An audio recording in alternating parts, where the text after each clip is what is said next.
Boa noite, sejam todos bem-vindos. Bora conversar. Na segunda-feira próxima, dia 28 de março, eu completo 2 anos com esse projeto. Esse projeto que começou de uma forma muito despretensiosa, foi no início da pandemia, quer dizer, não tem como eu falar do Bora Conversar e não falar da pandemia. Eu tive uma crise de ansiedade e no meio dessa crise, foi um dia só. Você imagina, uma pessoa que está acostumada a fazer o que quer, a hora que quer, de repente teve que ficar em casa. Parou de trabalhar, não podia sair, a cabeça deu uma pirada. E eu comecei a chamar os meus amigos, de uma maneira muito despretensiosa. Eram lives de 20, no máximo 30 minutos, onde eu perguntava o que você está fazendo, como é que está sendo enfrentar esse momento. E aí cada um falava uma coisa, eu estou lendo livro, eu aproveitei para arrumar coisas que estavam guardadas, documento, livros... Deu dica de série, teve gente que falou de respiração e foi esse momento de afago. O projeto ele continuou, foi aparecendo temas, eu fui abordando. Eu confesso que ele continua com a mesma proposta porque eu só chamo gente que eu gosto, que eu acompanho, que eu admiro. Quando eu penso num tema, eu também vou em busca de quem pode falar sobre esse tema. E o interessante é que eu faço essa busca, e sabe aquela coisa da empatia? Foi o caso desse meu convidado que está aqui hoje comigo, que é o Leonel Zilli. Eu entrei no Instagram dele, ele tem lá o perfil @vida_sem-mimimi. E fiquei encantado, porque ele trata de assuntos de comportamento de uma maneira muito leve, de uma maneira divertida, de uma maneira descontraída. Eu falei, opa, vou chamar ele para vir para cá, conversar comigo. Ele aceitou de pronto, a gente teve que acertar só datas, e horário, assim, direitinho. Tá aqui. Hoje nós vamos falar sobre masculinidade tóxica. O que isso mexe com você? Ele usou até um termo, eu anotei aqui, que ele fez uma chamada para o nosso bate-papo, que eu quero agradecer imensamente, tá certo? Por você ter aceito o convite, e eu adorei a chamada que você fez, Leonel. E ele pergunta o seguinte, sobre masculinidade tóxica. Onde está esse veneno, hein? Como é que é? O que você entende? O que ela te prejudica? Já parou para pensar? Mas aí, eu também peguei, Leonel, umas frases, umas citações suas. E durante o nosso bate-papo, claro que você sempre explicou que você falaria sobre isso numa live e tal. Mas aí eu vou falar e você vai explicar. Vai fazer um resumão pra gente, tá certo? Eu queria agradecer, o Leonel já está aqui com o perfil @vida_sem-mimimi. Eu tô repetindo porque é para seguir e lá olhar que vocês vão dizer assim, realmente o Fábio tem razão, meu amigo tá dizendo que hoje eu vou conseguir ver a live, que bom. Participa com a gente, manda pergunta, tem essa bolinha com ponto de interrogação, fica muito à vontade. Letícia, querida, você tá aqui, participa também com a gente se você quiser. O Leonel, ele é ator e psicólogo. Olha que interessante, eu acho que tem tudo a ver isso aí. É uma das minhas primeiras perguntas. Mas eu preciso... Teve um texto que ele colocou e que me chamou muito a atenção, que também entra dentro disso que nós vamos conversar aqui. Tá certo? Eu vou começar a ler e logo depois eu coloco ele para explicar isso pra gente. Ele diz o seguinte... Não confunda amor próprio com frívolo anseio pela admiração dos outros. Não confunda uma grande obra do mestre Picasso com a grande pica de aço do mestre de obras. Tudo começa que amor próprio, por definição, já é bastante equivocado. O ato de amor não deve ser voltado para dentro, e sim para fora, num gesto de doação e de afeto pelo outro. Quando você fica preso na ideia de amar a si mesmo, o tal do amor próprio, o sentido passa a ser um anseio por admiração, reconhecimento e validação do meio externo. Pois, no fundo, o que há é um grande vazio afetivo. Isso cria dificuldades e bloqueios para expressar o verdadeiro amor, buscando somente situações que exaltem a si mesmo, num grande risco de se tornar um narcisismo doentio. A maneira mais comum de se fechar para o amor é dizer, estou bem com meu amor próprio. Eis aqui mais uma grande bobagem dita aos 4 ventos, uma cacofonia nas redes sociais e um vício de linguagem da psicologia moderninha e rasa. amor próprio, não resolve nada dos seus traumas emocionais. Esse sentimento de estima e valorização por ser quem somos é ótimo, mas amor, é outra coisa. Bora conversar com o Leonel Zilli, do perfil @vida sem mimimi. Deixa eu colocar ele aqui. A Letícia está dizendo que concorda. Ele vai entrar aí. Minha irmã também entrou, um beijo. Bora conversar. Venha, Leonel. Ele aí. Alô! Muito obrigado, meu querido, por você ter aceitado dividir tela aqui comigo, participado. Bora conversar, uma honra. Eu Muito que obrigado. agradeço. Boa noite, pessoal. Para mim é sempre uma honra e sempre muito bacana conversar, né? E trocar ideia com pessoas de outros estados, de outras cidades, de outros locais. Acho que esse é um dos grandes pontos positivos da internet hoje, né? A gente vê tanta cagada, tanta coisa complicada pelas redes sociais, mas esse é um ponto muito positivo e que eu fico muito feliz de fazer parte. Mas temos muito que conversar, eu quero saber muita coisa, mas eu ainda estou com esse seu texto aqui, né? Você viu que eu li ele com toda a entonação. E a Letícia está dizendo aqui, uma definição que deformaram para justificar carências também. Explica para a gente esse seu texto maravilhoso, Leonel, por favor. Bom, como é que eu vou começar a explicar isso? Vamos pegar assim, né? As questões afetivas, quando a gente fala de amor, de relacionamentos, o primeiro relacionamento que o bebê forma com o mundo é através dos pais. É através, primeiro, da mãe e depois do pai, né? É por meio dessas relações primárias que ele vai conseguir estabelecer contato com a vida, com o mundo externo, né? Por exemplo, a criança não sai para trabalhar. Ela vê o pai chegando em casa, cansado. Ah, meu Deus, meu trabalho é uma merda. E aquilo vai marcando. Meu Deus, trabalho é uma merda. Ah, trabalho é um negócio difícil.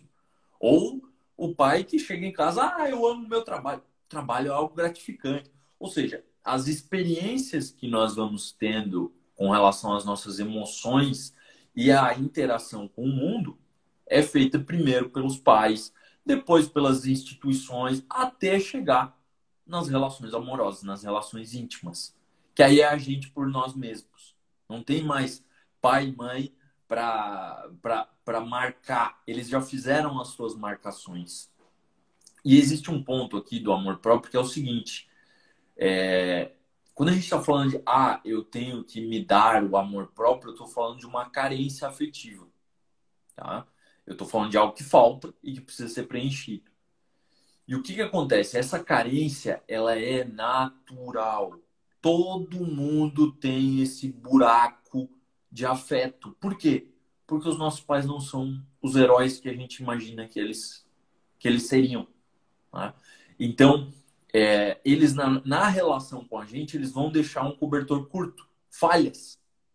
E falhas vão ser essas faltas, que depois, em muitos casos, a gente vai buscar preencher essas falhas com as relações.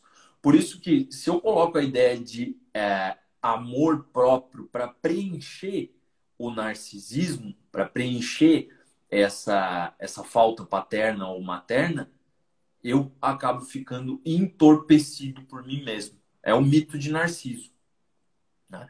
Onde eu quero adorar e eu só enxergo a beleza. Narciso acha feio tudo aquilo que não é espelho. Então, na ideia do amor próprio, a pessoa pode ficar presa num narcisismo que é o quê? Tóxico, né? Já que a gente vai falar de masculinidade tóxica, o narcótico, de Narciso é entorpecimento. É um entorpecente da alma, dessa questão amorosa que fica. Então, esse texto ele traz essa ideia por trás, né? Quando eu estava pesquisando, né, para o nosso papo, eu ficava assim, caramba, e agora? Eu quero mudar, eu quero falar sobre isso.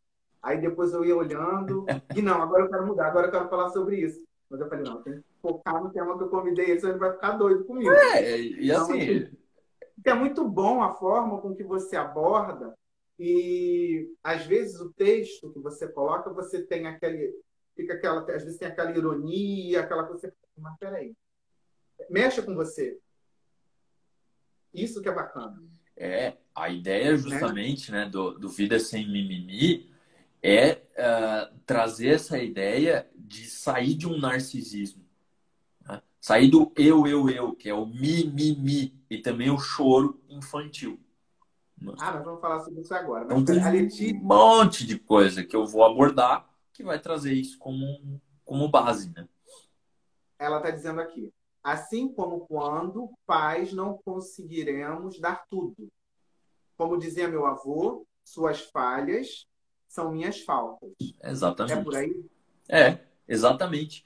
E mais ainda, a falha, quando a pessoa entende, compreende aquela falta paterna, aceita, perdoa, ela atravessa aquilo, atravessa aquela ferida e ela encontra o verdadeiro tesouro. É isso que está em muitos contos de fada, que na verdade não são bem para crianças. Os contos eles trazem uma linguagem simbólica e mítica. É um conhecimento muito importante e pré-científico. Então era a ciência dos ancestrais, né? Então tem esse lado importante. Agora vamos fazer uma pausa, porque eu não queria perder o gancho do texto que eu li lá no início, mas agora a gente vai fazer uma pausa, daqui a pouco nós vamos retomar. Eu quero que você fale um pouquinho de você, né? Eu quero entender o ator e o psicólogo, esse casamento aí, você me explica, tá certo? Fala da onde você tá falando para aqui, conversando com a gente. Uhum. Onde eu consigo te encontrar? É pela internet? Você tem um consultório? Já passa isso aqui para a gente no início, por favor. Bom, então, meu nome é Leonel Zilli, tá? Eu sou idealizador, faz tudo dentro do Vida Sem Mimimi, um projeto que ele tem uma identificação pessoal muito grande, porque eu já fui o mimizento. Eu já fui o cara que culpou os pais, então vai ser assim mesmo, já que eu não tive isso na infância, foda-se. Né? Então, boa parte da construção em cima do Vida Sem Mimimi, né, do meu projeto, tem a ver com as minhas próprias experiências de vida, somadas com o quê? Bom, eu me formei em psicologia, né, estudei em Porto Alegre, capital do Rio Grande do Sul, mas sou natural de Criciúma. E, e lá dentro da faculdade, eu já tinha uma ideia assim, porra, eu não quero ser um psicólogo comum. Eu era meio louco da faculdade. Hoje eu sou o louco da internet, tá? Porque eu não gostava de pensar a psicologia da maneira como ela se apresentava, sabe? Aquilo para mim, o discurso dos psicólogos, principalmente, hoje eu brinco, né, em vídeos e coisas, mas nas entrevistas, na TV, era aquela pessoa super comportada. Olá, pessoal. Hoje nós vamos falar da subjetividade humana na contemporaneidade enquanto sujeitos pertencentes a um afeto, sabe? Uma coisa assim hipnótica, um negócio que meu Deus, eu não consigo me enxergar assim. E eu fui alimentando isso. Né? Aí tá, fui fazer eu montei uma empresa, trabalhei um tempo com carreira, mas sempre fazendo atendimentos. Inclusive, durante muito tempo, eu fui o coach, né? Eu encarnei esse papel. Hoje, como eu digo, não, fui um coach iludido. Eu caí um pouco naquela onda, naquela tendência grande que houve ali a partir de 2010 e tal, né? Até pela minha ligação com o mundo corporativo. E o que acontece foi que eu sempre atendi pessoas, né? E sempre fazendo de um jeito assim diferente. Eu buscava um tipo de terapia mais moderna. Eu achava que tanto as terapias atuais, claro, elas têm seus conhecimentos, seus métodos mais do que comprovados, mas eu não conseguia me encaixar naquilo, sabe? Eu não conseguia dizer assim, bom, então agora eu vou ser um psicanalista, agora eu vou ser um psicólogo cognitivo comportamental, agora eu vou ser humanista, agora eu vou, sabe? Todas as vertentes da psicoterapia, elas me pareciam ao mesmo tempo atraentes e ao mesmo tempo eu tinha muitas críticas com o próprio método e os entendimentos. E, cara, fui levando isso para minha experiência. Tipo, tá, ok, vou estudar, vou saber muito sobre cada uma delas. E na hora de atender, eu vou colocar aquilo que melhor servir, né? Numa espécie de canivete. Eu tenho várias ferramentas, aquela que se encaixar melhor na situação vai funcionar. E, cara, enfim, resumindo, né? Com o passar do tempo, eu fui enfrentando algumas questões pessoais e eu fui vendo quão mimizento eu também tinha me tornado, tá? Isso mais, não tanto na esfera profissional, mas mais na esfera pessoal. E através das minhas experiências, eu comecei a estudar também. Eu comecei, pô, mas peraí, talvez se eu falar sobre isso, as pessoas podem estar passando pelo mesmo que eu. E, cara, foi dito e feito. A primeira coisa que eu apresentei foi uma, assim, como é que eu posso dizer? Uma série, né? Uma série de vídeos com algumas piadas no meio, que aí vem o lado ator, tá? Onde eu colocava o assunto, mas fazia as sátiras de forma leve e exemplificando aquele assunto. E era O relações ator, amorosas. o ator ele te deu uma liberdade, né? É, Nesse é que sentido. hoje eu entendo que a psicologia e a interpretação, a atuação, elas têm uma ligação muito grande. Por exemplo, né, o meu próprio professor de interpretação, ele falava, um ator, ele finge emoções e engana pessoas. Você é enganado por um filme. Sim. Você precisa ser enganado. Se você não é enganado, você acha o filme uma bosta. Né? Você diz assim, tá, isso aí não acontece, entendeu? Quanto mais real e quanto mais você esquecer que aquilo é um filme, melhor é o ator. Melhor é o filme, melhor é o enredo, enfim. E a psicologia, Essa, é, essa série, você já colocou no arroba Vida Sem Mimimi? ela estava dentro dos destaques, né? O que eu estou fazendo hoje, tá? Esse é até um projeto meu. Agora, com o meu escritório feito aqui e tal, eu vou ter um cenário próprio, né? E eu pretendo gravar e lançar isso numa outra plataforma, talvez até o YouTube, não sei. Mas esses vídeos vão aparecer de novo na página, tá? Quando é que você criou, então? Você falou assim, pô, eu vou fazer um perfil no Instagram para compartilhar isso. Bem assim, foi 2018, depois de uma sucessão de fracassos amorosos. Suas, seus fracassos. Minhas experiências.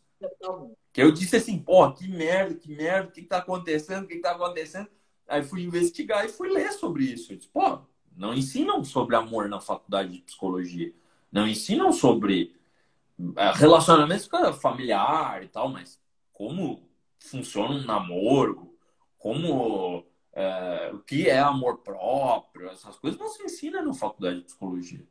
Né? Se ensinam E aí, outras coisas. e aí onde que entra, assim, eu queria que você citasse para a gente assim, ó, exemplos para a gente poder ver isso na prática, assim, que foi te tocando, dessas coisas clássicas de relacionamento, né? O ciúme, a posse, Ah, o próprio amor próprio, tudo isso aí estava temperando você ali no seu relacionamento? também, cara, também. Eu me vi bastante narcisista, bastante mimizento, bastante vítima e horas o perseguidor, né? Então, assim, eu me vi muito dentro desse turbilhão. Ora eu era o ciumento, ora eu era o desapegado. Né? Essas dinâmicas, elas não acontecem por acaso. E eu comecei a observar isso na minha vida, né? Mas o ciúme, que é um clássico, eu já, aqui no Bora Conversar, eu já passei aqui, vários psicólogos passaram por aqui. Eu vou falar, né? Eu sou ciumento, fico falando que eu não sou, que eu não. Eu tô até como é que eu posso te falar? Trabalhando isso. Trabalho. Obrigado, Leonel, isso. Eu estou trabalhando isso. quando eu vejo que eu vou entrar no clássico, eu vou fazer uma cena, eu vou lá, mordo a língua, bebo uma água, mas você é condicionado a isso, né? Você tem que ter ciúme, você não tem ciúme do que está acontecendo. Como é que você se livra? Como é que não tem fórmula, tem? Na realidade, o ciúme ele vai vir de outros. É que assim, as nossas emoções elas funcionam como uma paleta de cores, né? Uhum. Então, o ciúme ele é uma mistura do verde com o amarelo, com o laranja, com um pouco de, sabe? Então tem muita coisa. Primeiro é entender qual é a paleta que está formada o teu tipo de ciúme. É controle? É posse? É insegurança? É insatisfação? É uma necessidade não atendida? Não tem como chegar a um senso comum e dizer, ah, não, esse cara tem ciúme por causa de tal coisa. Então, é enxergar a história pessoal, mas, claro, entender que é um fenômeno natural. E que, da mesma forma, ele pode ter um sentido, digamos, saudável, né? E ele pode ter um sentido nocivo, um sentido destrutivo ou disfuncional. Né? Um ciúme patológico, um ciúme stalker, né? Aquela coisa perseguidor, tal. Então tem a ver com isso. Né? Agora, se livrar não é bem a ideia, é desenrolar. Maravilhoso. Desenrolar. Daniel, fala. Perfeito. Fala só para a gente o seguinte. Então, eu posso te chamar aí pelo @vida sem mimimi, entrar em contato com você. Você dá Isso. todo o passo a passo, não é isso? E aí a pessoa pode ou participar dos grupos onde eu faço atendimentos, tá? Tanto para homens quanto para mulheres, e também um atendimento individual, tá? Hoje está só no modo online, até pela minha página, né? Uhum.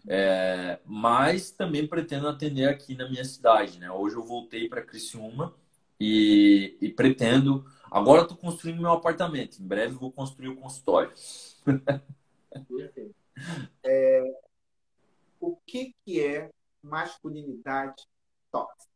Eita, nós! Esse é um tema, eu acho que bastante polêmico e controverso, tá? Eu acho que muito se fala sobre masculinidade tóxica, mas pouco se entende sobre o que é o veneno, tá? O que é tóxico. Ah, é verdade. Você fez a chamada. O que é esse veneno? É verdade. Por favor, eu anotei aqui. É, Verdade. Onde mora então, esse veneno? dependendo de como a gente lê o fenômeno da masculinidade tóxica, a gente vai ter um certo entendimento, né? Primeiro, eu gostaria de perguntar para ti, já que a conversa é contigo, o que tu entende sobre masculinidade tóxica? Não vai fazer isso comigo. Que saia justa. Ah, pois então. Vamos embora, bora conversar. Que é muito o que eu acho que está na mídia também, né? No Você senso acha que a gente comum. você acha que é muito mais esse negócio do senso comum de você reproduzir sem entender mais ou menos o que é de fato a masculinidade tóxica? Ou da onde vem o veneno, né? Quando eu fui fazer a pesquisa, vem muito dentro daquele clássico, assim, a maioria das coisas que eu li estava muito dentro do clássico, assim, daquela coisa do homem, tem a posse que diz, olha, isso é coisa de homem, isso não é coisa de mulher, mulher minha não faz isso, como se fosse a mulher uma propriedade sua e você decide por ela. Então, foi muito... A maioria das coisas que eu li estava dentro disso. Você que, quando eu fui pesquisar sobre, você vem com com outro olhar que, num primeiro momento, me assustou. Eu falei, mas peraí. Aí, que é aquilo que eu te falei, né? Quando você pega o seu texto, quando você pega... No primeiro momento, você diz, o que ele está dizendo? O que é? Aí, daqui a pouco, vem aquelas cutucadas que você diz assim, é isso aí. Que é muito Exato. legal isso que você faz, é muito legal. Porque assim, tem um lado que é o que se fala muito na mídia: agressão, dominação e É. privilégio masculino em detrimento da submissão e da privação feminina. Vamos trazer aqui, tá? Que vai desde a criação até os sistemas sociais e toda assim, o engendramento que isso vai causar na vida, não, tanto pública quanto individual das pessoas e dos grupos. Né? Esse é o lado, tá, ok, bacana, tá super exposto, e se você digitar masculinidade tóxica, vai aparecer a rodo. Né?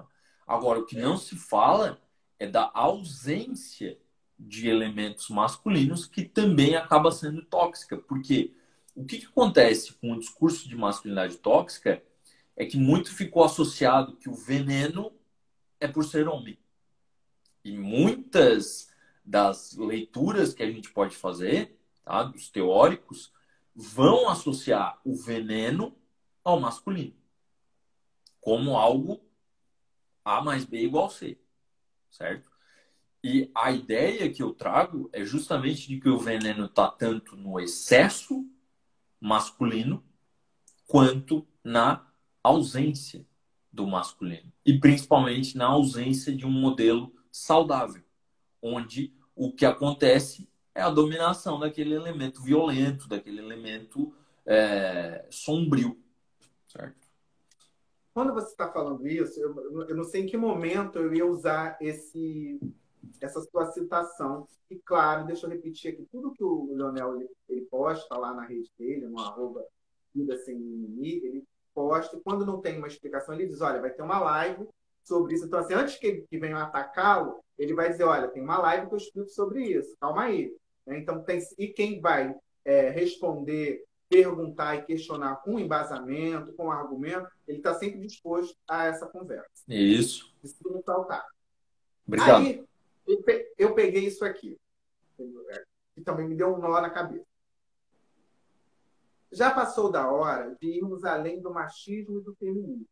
Mais ou menos isso que você está falando. Menos feminismo e mais feminilidade. Menos machismo e mais masculinidade. Homens e mulheres, está na hora de resolver as lacunas afetivas e dar um salto em direção a uma vida amorosa mais consciente e sem mimimi. Explica isso, por favor. Bem didático. Que tanto a guerra dos sexos, que eu chamo, né, causada muito por movimentos sociais, ela sim teve muitos pontos positivos, mas hoje ela acaba afastando homens e mulheres da comunhão e da união. O que a gente vê hoje é muito o discurso de virar a mesa, certo? E quando a gente vira a mesa, a gente não está resolvendo a parada, a gente está apenas mudando de lado, de vítima para perseguidor.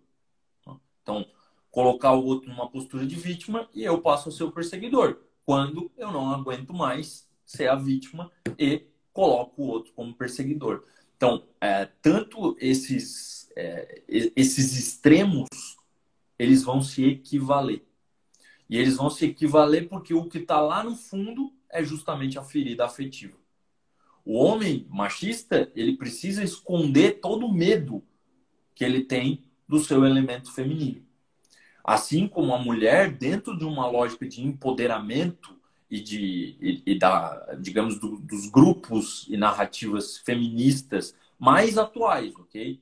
Mais atuais eu trago, não tanto lá dos anos 1920 e tanto, tá? Mas da segunda onda do feminismo em diante, elas começaram a também trazer muito de feridas emocionais para tentar preencher essas lacunas. Tá? E isso aí não foi bom nem para homens, nem para mulheres. O que a gente vê hoje é esse abismo relacional e sexual. Então... Mas o que você quer dizer quando você diz assim, o de não colocar esse lado feminino, de não assumir, de não entender, não sei se entra tudo dentro dessas fases aqui que eu estou te dizendo, em relação ao homem. O que você quer dizer com isso? É que assim, a gente vai... para absorver isso, eu preciso ir muito antes, lá de novo na relação com os pais, onde o pai é a origem do masculino e a mãe é a origem do feminino, certo? Então é dali que vai vir toda essa noção desses elementos, dessas características, da questão razão, emoção, sabe? tem toda uma, como é que se diz assim, um arcabouço teórico prévio para a gente ir para as questões que vão trazer o lado afetivo e individual, emocional de cada um. Então, mais ou menos, fica até pouco tempo, porque eu teria que dar uma aula aqui sobre o que é esse elemento, essa dualidade masculino-feminina. Que tem um ponto que eu queria trazer, tá? Que é o seguinte: se confunde isso muito com orientação sexual, gênero e preferências pessoais, como rosa, azul, coisas de menino, coisas de menina, né? Coisas de mulher e coisas de homem. Não tem a ver. Todo mundo tem elementos masculinos e femininos. Todo mundo tem um pai e uma mãe. Quer você queira, quer não. Você veio desse... A natureza te fez assim, né? Mas uma coisa que você falou, e que, de novo, eu volto aqui nos assuntos de comportamento que eu já abordei aqui, tudo vem lá da infância. Tudo vem dessa construção, dessa educação.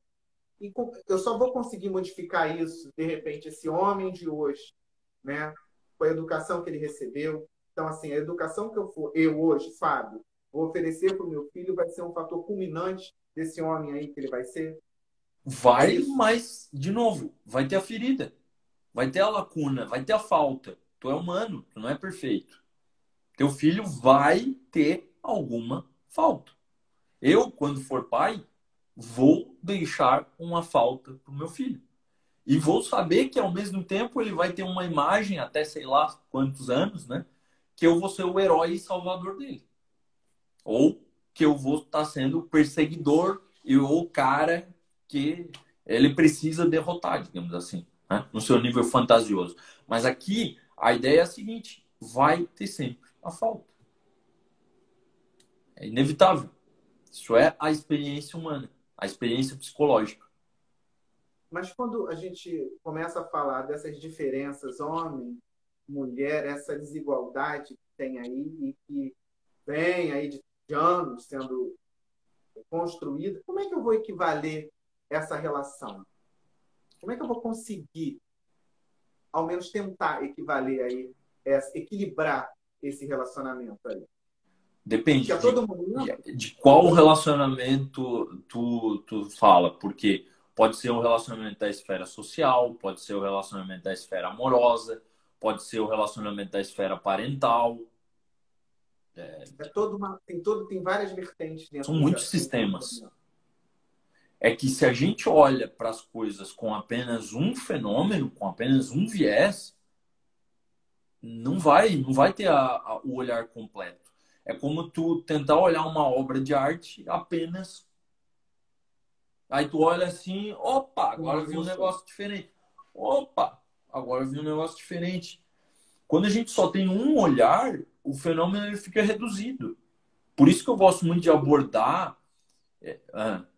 Desculpa, eu Não, te fala, pode terminar. Não, que eu gosto de abordar esses fenômenos através da ideia da antropológica, da construção social, da ideia cultural, da ideia emocional, da ideia psicológica, da ideia arquetípica, da ideia parental,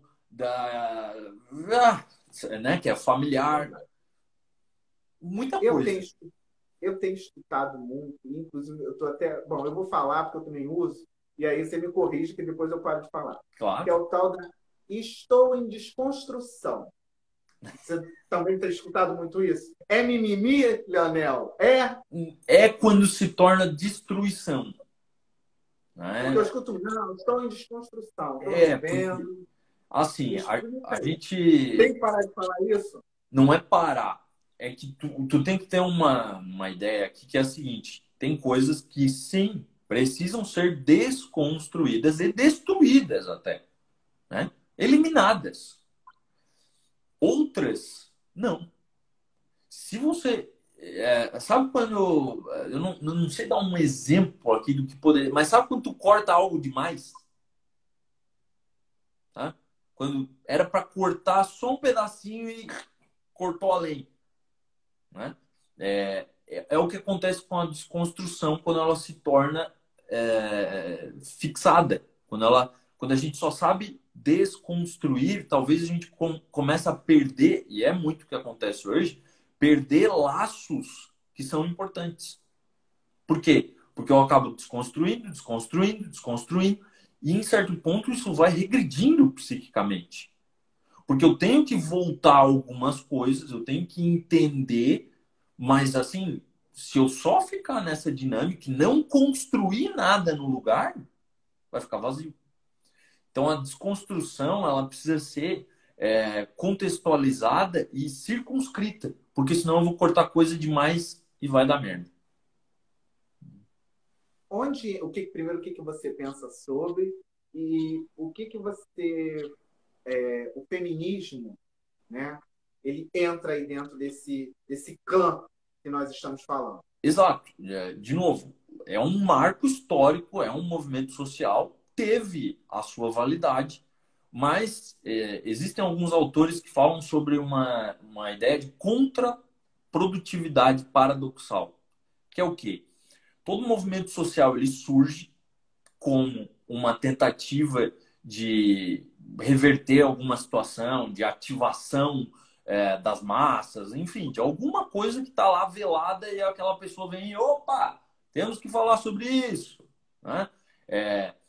Até um certo ponto em que isso se torna legítimo e resolve as questões que precisa resolver, e depois começa a entrar no que eles chamam de contraprodutividade, que é o quê? É tão bom, é tão bom, é tão bom, mas daqui a pouco começa a ficar ruim. Porque já está, as coisas já estão facilitadas, as coisas já estão tendo os resultados esperados, só que continua naquela busca por aqueles valores em detrimento de outros. E aí é como se fosse uma coisa que sufoca aquele outro lado. Entende? Fica, o movimento ele começa a pendular até um outro extremo. Aí o que surge? Uma antitese. Então, assim, se a gente for ver esses movimentos, eles acompanham historicamente tese, antitese, síntese. Tese, antitese, síntese. Aí alguém vem, faz uma nova tese e vai reverberando. Mas essa desigualdade que a gente tanto bate na tecla aí, que o movimento feminista ali, ele fica falando sobre, ela de fato, ela acontece. Sim. Até hoje tem isso. Né? Lógico, em vários legítimo pontos. verdadeiro. Sim. Né? Aonde que ele começa a ser prejudicial? Quando ele se torna revanchismo contra os homens. Principalmente. Né? Quando se torna uma forma de escudo e defesa contra os valores quando fica masculinos. aquela batalha, né? Homens versus mulheres. Isso. Não é isso? Quando ele se torna um artifício de manipulação ou de agressão, só que agora numa outra esfera. Esse é o ponto. Esse é o ponto. Bom, a hora passa rápido demais, né? Então já são 8h40. A gente vai começar a falar. É um tipo de assunto que tem volume 1, volume 2, enfim. E aí eu vou pegar aqui mais uma frase sua. Você diz o seguinte: relações tóxicas são formas de refutar o amor próprio e afastar as possibilidades de uma vida amorosa saudável. Explica isso pra gente. Essa não é uma frase minha, não é original, não é uma citação de alguma outra pessoa, tá? E o que acontece? Aqui vem a ideia, né? Onde é que está o veneno? O veneno já está dentro daquela pessoa. Tá? Ela só busca a ligação com outra pessoa venenosa. Só que muitas vezes esse veneno está encoberto. Por isso ela precisa de alguém conscientemente venenoso para que ela se dê conta dos seus aspectos sombrios. Por isso que as relações elas são os meios mais fáceis da gente reconhecer coisas que a gente não quer, mas que através da relação com o outro a gente enxerga. Você disse, então, se eu estiver errado, você me corrige. Está dizendo, então, que os dois ali nessa relação podem ser uma troca de dessa coisa tóxica? Os dois ali têm a ver com isso? Casal? Não existe uma pessoa tóxica. Existe uma relação tóxica. Entende? Peraí. Não, você está dando um nó na minha cabeça. Me ajuda. Peraí. É o seguinte, deixa eu mandar um beijo para Gabi, que entrou aqui. Eu tô vendo que tem uma galera. Tem gente sua aí também, Leonel. Aham, Você tô vendo manda aqui. beijo aí, tem uma galera sua. Você me deu um nó agora. Ok, então são os dois. Numa relação abusiva, o outro, quem faz o abuso, né, tem aí esse questionamento que você falou, e quem aceita, ele também está dentro disso, ele está assim, ele é como se ele estivesse bebendo disso. Isso. É isso? Só que não de uma forma consciente, eu quero isso para minha vida. Não. É de uma forma inconsciente que às vezes reedita experiências infantis. Por exemplo, um pai castigador, um tio abusivo, um pai ausente, porque uma coisa é a experiência, pode ser diferente da realidade. Às vezes uma criança que não ganha um brinquedo no Natal se sente muito mais mal do que aquela que o pai visitava uma vez por mês. Porque isso vem na questão subjetiva, né? Na questão do próprio mundo emocional e na história de cada um. Mas esse é um aspecto.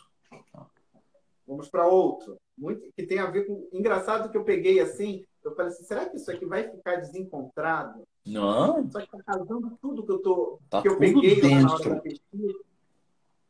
Olha aqui, o colinho materno. A maioria das mulheres não quer fazer papel de mãe, mas acaba fazendo. O homem que não consegue sair do mundo materno, frequentemente vai trocar o colinho da mamãe pelo colinho da namorada. É isso que você está falando aí desde o início.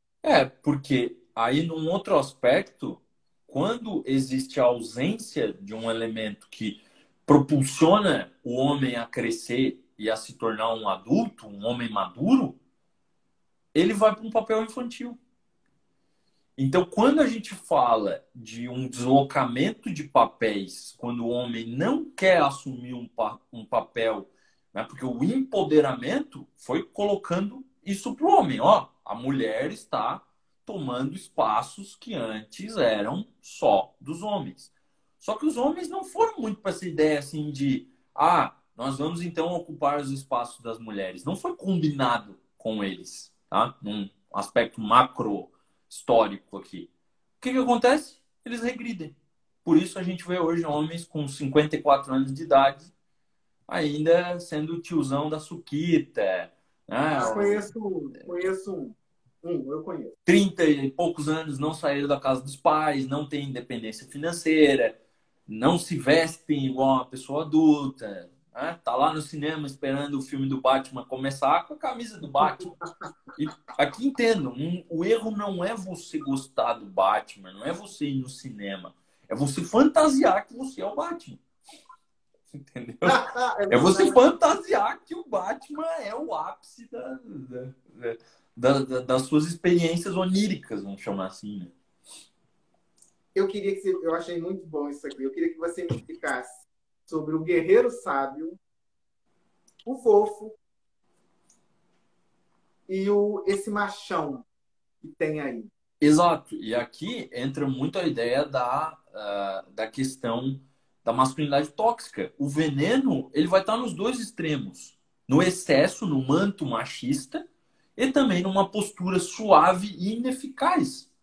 Eu chamo de é o cara que é um tsunami ou um furacão, vem e derruba tudo, explode, né? Bate, agride, domina, sufoca, abafa, aquela coisa toda. E do outro lado, o cara é ou uma marolinha ou uma brisinha. Né? Não balança. Ninguém consegue tomar um banho de mar numa marolinha. Que legal. Certo? Não tem vida emocional. Não tem. E aí ele acaba muitas vezes ficando na postura oposta. Né? Esse cara vai ser geralmente pisoteado, vai sofrer bullying, vai ser ridicularizado pelo machão. Mais ou menos isso. Então, aqui eu queria que as pessoas compreendessem que ambos os extremos são tóxicos. Só que na mídia a gente fala apenas de um. Então, esse é um ponto importante. E sabe o que o mais interessante, e aí é onde eu entro, né? Eu sempre pegava um lado, durante muito tempo, eu pegava um lado e abraçava aquele lado. Qualquer pensamento diferente daquele lado, eu nem sequer queria escutar. E aí entra você, porque a maneira com que você aborda, de novo, gente, quando terminar aqui, vai lá, quem não segue, vai lá olhar, vocês vão entender do que eu estou falando, que é esse trabalho que o Leonel faz, o @vida sem mimimi. Ele pega temas aí de comportamento, ligados a esse, tudo que a gente está falando aqui, e coloca de um jeito que, no mínimo, te dá uma cutucada. E se você está lendo aquilo ali, quer entender e refletir, você fica assim, opa, peraí, preciso rever isso aqui. Isso. O que eu estou realmente sentindo ou o que eu estou realmente reproduzindo? Acho que em todo Exatamente. momento você faz isso. Sabe? Quando você vai lendo ali, aonde eu estou ali me enquadrando ali ou eu só estou reproduzindo? Exatamente. Que é a questão de uma repetição de um filme que já fizeram, né? E não criar o meu próprio filme. Por isso tem a ideia de protagonismo, de vida autêntica, de originalidade, né? Porque fora disso você está apenas repetindo uma vivência ou infantil ou de algum outro experimento que você vivenciou, né?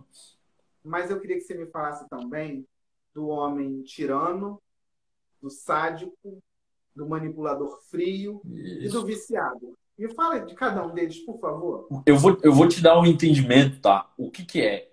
A dinâmica do machão a gente vai chamar de sombra ativa. Comportamentos agressivos, onde o masculino é excessivamente consciente. Eu sou foda, eu sou macho.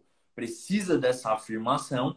E o feminino é inconsciente e rechaçado. Coisa de mulher. Eu não uso rosa. Eu não é gay. Aquela coisa rígida com relação ao feminino, tá? Do outro lado, a gente vai ter o cara que rechaça o masculino. Deus me livre, isso, não sei o quê. Então, ele não quer poder, ele não quer dinheiro, só interessa o mundo espiritual. Para ele, tudo que importa é harmonia e relações. Tá? Por quê? Porque ele tem conscientemente muitos elementos femininos e inconscientemente fica o masculino. O que, que isso quer dizer? Que todo machão dentro tem reprimido o menino fofo, que fica fazendo ele se sentir culpado, que ele vai lá e depois ele se coloca, né? O cara que vai lá, puxa briga, daqui a pouco apanha, volta para aquela postura de oprimido, de agredido, tá?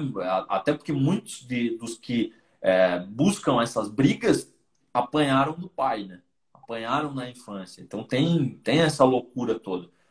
E o fofo, o menino sensível, que só busca relações e harmonia, e que tudo que interessa é o mundo interno, as suas emoções, é se sentir bem, aquela coisa. Quem é que ele guarda? O machão que diz para ele, cara, eu tô aqui, que vai justamente explodir num comportamento de agressividade latente quando o menino não estiver olhando. Que é aquela esgueirada. Bota esse cara na prensa, num momento de estresse, de tensão. O cara sensível, fofo, explode. Vocês podem ver isso. Na mídia nós temos exemplos disso. O cara lindo, maravilhoso, bate na namorada. Né? É o cara que explode, é o cara que defende, cria toda uma ideia por cima, mas que por baixo, quando se esgueira, o que está lá é esse lado sombrio que é ativo. E do outro lado a gente tem o sombrio passivo, que é o quê? Subserviente, dependente, infantil, fica naquela postura de não crescimento. Tá? E aí o que acontece? Tá? Se não tem uma integração, eu não consigo achar um caminho. Eu não consigo um equilíbrio. Por isso que o guerreiro sábio, ele surge quando eu consigo integrar os elementos masculinos e femininos dentro e fora de mim. Então, eu respeito os homens, respeito as mulheres, respeito o meu lado masculino e respeito o meu lado feminino. Esse é o... Mas, deixa eu dar uma olhadinha na hora aqui, o Leonel. Ah, Peraí. Nós temos 10 minutos ainda de live. tá E eu não show. quero fechar ela sem falar da sua maratona, que você vai fazer na semana que vem, que eu achei bem interessante. Vamos falar um pouquinho sobre ela? Claro, claro. Leonel, por favor, na segunda-feira ele começa, vai ser sempre às 9 e não vai ficar salvo, então tem que assistir. Não Não, é isso? são conteúdos exclusivos, né? Fazem parte das minhas aulas, dos meus grupos, e é uma fonte assim de mostrar para as pessoas, assim, principalmente a ideia dessas lives, ela surgiu assim, cara, a gente está muito longe do que os livros e do que as teorias estão falando na internet, sabe? A gente está muito raso, muito só olhando a ponta do iceberg e não olhando para a coisa toda. Ou só olhando o quadro com uma visão, ou duas no máximo, quando tem outras. Então eu vou fazer o seguinte, eu vou falar o tema e você dá só um gostinho do que vai acontecer, Perfeito. tá bom? Então, na segunda-feira, no dia 28, às 9 horas, o desafio da comunhão, muito além das energias sexuais. Essa ideia é justamente mostrar que não é só masculino e feminino, não é só tudo que eu falei aqui nessa live que vai fazer você conseguir se relacionar. Ai, que legal, estou integrado com o meu masculino e feminino e respeito os homens e as mulheres. Tá, e aí? O que vai fazer com isso? Não é isso que vai fazer a outra pessoa, nossa, uau, meu Deus, quero me relacionar com você. Não. Vai trazer mais admiração, vai trazer relações mais harmoniosas? Vai. Mas não vai manter uma relação amorosa. Não é isso que vai garantir. Tá? Tem outras coisas mais. Só que esse também é uma base. Tá certo. Na terça-feira, sempre às 9 horas da noite, aí vai ser o tema: o mercado dos afetos e as métricas das relações. Essa aí é uma ideia, tá, de entender a dimensão social, cultural e digital das relações. Ah, legal, meu masculino, meu feminino, aquela coisa toda. Tá, mas e aí? Hoje, no mundo de relações líquidas, no mundo onde a gente está muito com essa coisa de sexo casual, de contatinho, dessas coisas na internet, como é que eu relaciono isso? Como é que eu lido bom, né? com isso? Mas peraí, isso aí dos contatinhos, do relacionamento aí do sexo casual, que é muito bom, né? Se não for um escudo. Nossa. Você sempre vem com uma... É verdade. Exato. Se for escudo, se for fuga, não vai ser legal. Entende? Assim como um casamento insatisfatório, só fugindo e escondendo que tá uma desgraça, não é bom. Eita. Quem tá assistindo aí recebeu tapa? Eu recebi aqui alguma coisa. É isso faz que parte. você faz, que eu acho maravilhoso. Muito bom. Na quarta-feira, ele vai falar, o tema vai ser os estágios emocionais e suas consequências na vida amorosa. Aí eu vou falar justamente das lacunas que os pais deixaram, das experiências infantis e dos padrões criados nas relações através disso. E principalmente dos padrões disfuncionais. Né? Então eu vou falar muito do heterotop, do rebelde, da mulher viciada em seduzir, a serial lover. Né? Como é que nasce esse heterotop? O heterotop é o princeso. Ele é lindo, cheiroso, maravilhoso, mas tudo que ele quer é ficar preso na barra da saia da mamãe. Então nenhuma mulher serve. É isso. Só que eu vou explicar essa porra bem mais detalhada. Né? Perfeito, perfeito. Então, vai ser na quarta-feira, no dia 30. E para fechar, na quinta-feira, aí vem o tal do amor livre versus amor romântico. Utopia versus fantasia. O que você fala que depois eu Não, falo. aqui é a ideia de que tanto o amor romântico quanto o amor livre são insuficientes para resolver as cagadas afetivas e a vida amorosa das pessoas no século XXI. É isso. Mas muito se fala hoje sobre esse tal amor livre, que é esse amor sem a posse, sem o ciúme, com a tal liberdade de viver as suas relações, sem ter essa contabilidade sobre o outro, de o que ele está fazendo, com quem que ele está. É uma ilusão? É uma utopia. É lindo, maravilhoso, mas aí eu vou falar Na do prática fator não é assim. antropológico. Não funciona.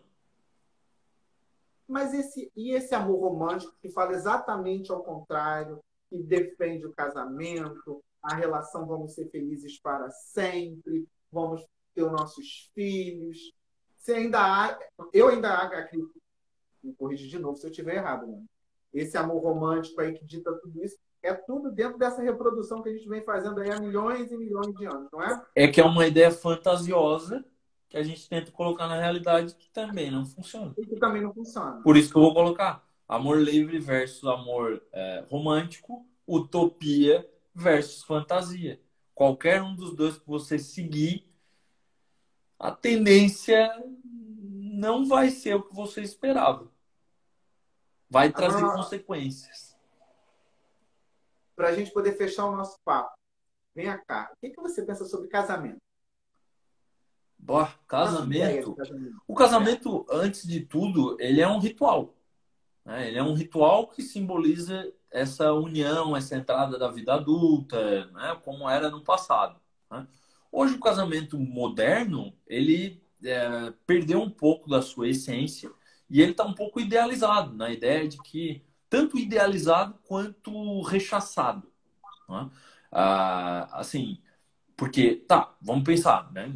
Eu estou falando aqui de casamento no sentido de união, não da festa, do matrimônio na Não, igreja, não. Tô falando de nada duas disso. pessoas que vão morar juntas, tá? Isso aí. Então, esse aspecto, ele tem algumas alterações, tem algumas novas configurações, mas tem um ponto importante.